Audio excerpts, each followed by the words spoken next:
இன்றே டவுன்லோட் செய்து உங்கள் ஃபேவரட் ஷோக்களை என்ஜாய் பண்ணுங்க.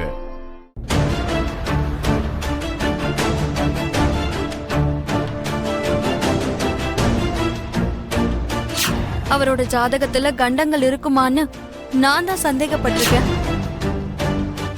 அவரோட ஜாதகத்துல எந்த ஒரு தோஷங்களும் இல்ல. அது தெரிஞ்சதுக்கு அப்புறம் தான் என் மனசுக்கு இப்போ நிம்மதியா இருக்கு.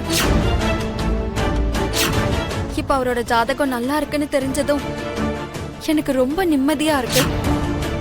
ஜாதகத்துல கண்டம் இல்லைன்னு சொல்றாளே, 13 மாசம் வரைக்கும் ஏதாவது ஒரு ஆபத்து வந்துகிட்டே இருக்குன்னு ஜோசியர் சொன்னாரு. நல்லதா போச்சு. அதை பத்தி லக்ஷ்மிக்கு எதுவும் தெரியல. அது போகும்.